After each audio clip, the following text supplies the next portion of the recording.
Bismillah. Saya menyesal tubuh saya dan rumah saya pernah dirajah. Saya nggak tahu apa-apa waktu itu. Ya. Setelah saya sadar bahwa rajah itu musyrik dan syirik, saya sudah menghapus semua tulisan tersebut yang memang langsung ditulis di dinding rumah saya dan menggunakan spidol permanen. Setelah itu saya dapat gangguan non medis. Sekarang tulang rusuk saya kedutan atau sakit seperti ditusuk jarum, Ustadz. Ditusuk jarum. Ustadz bilang itu jinnya kesakitan karena minum air ruqyah syar'i yang dia kasih ke saya. Saya awalnya saja dan saya nggak tahu apa tentang rajah ini. Jujur saya nyesal dan harus menanggung akibatnya. Baik.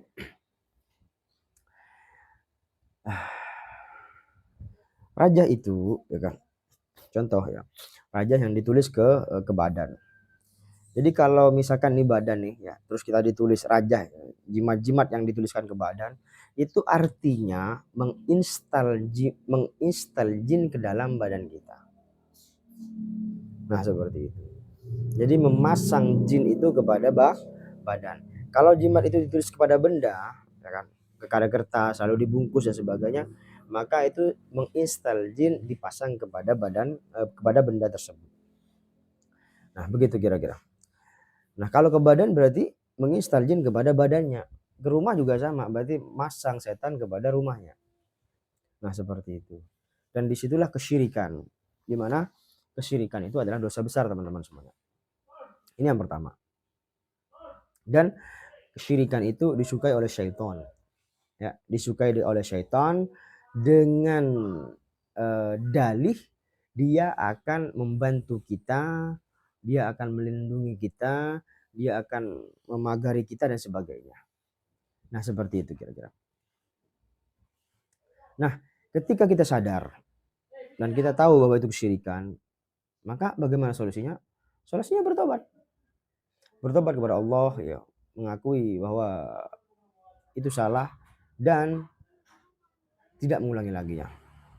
Ya, tidak mengulangi lagi. Insya Allah taubatnya akan diterima, insya Allah subhanahu wa ta'ala. Selama kita bersungguh-sungguh, insya Allah akan diampuni. Selanjutnya, ketika kita bertobat, ya, maka yang terjadi adalah setan yang sudah diinstal ke dalam badan kita, atau mungkin setan yang ada di rumah kita, itu mereka otomatis tidak suka. Kenapa? Karena kita sudah bertobat.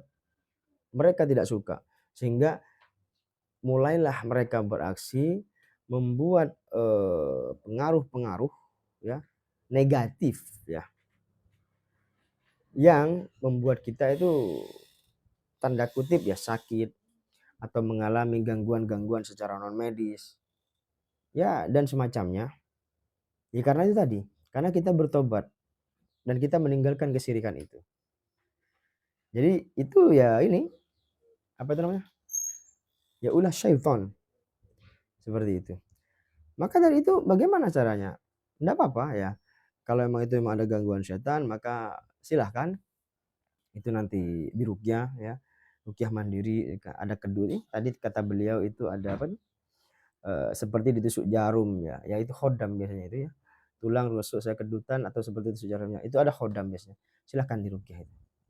Enggak apa-apa itu gangguan setan biasa ya kan. Ya karena setannya dulu kan pernah masuk dalam badan kita, lalu ketika bertobat maka fasilitas-fasilitas setan itu tidak ada. Ya, kita terputus dari dosa sehingga setannya sudah mulai berulah. Begitu. Mulailah dia bikin kedutan, bikin sakit, bikin nyeri, bikin ini itu dan sebagainya. Nah, begitu kira-kira teman-teman semuanya ya. Jadi itu adalah ya wajar lah. Anggaplah itu sebagai penggugur dosa dan solusinya adalah silahkan diruqyah. Ya. Silahkan diruqyah, ruqyah syar'i di situ insyaallah ya, jangan sampai kejebak dengan ruqyah-ruqyah yang tidak syar'i di situ. Begitu ya kira-kira. Insyaallah ya ruqyah 1, 2, 3 sampai 7 kali lah minimal. Ya, barakallahu fiik ya. Semoga bermanfaat ya, dan semoga menjadi solusinya. Assalamualaikum warahmatullahi wabarakatuh.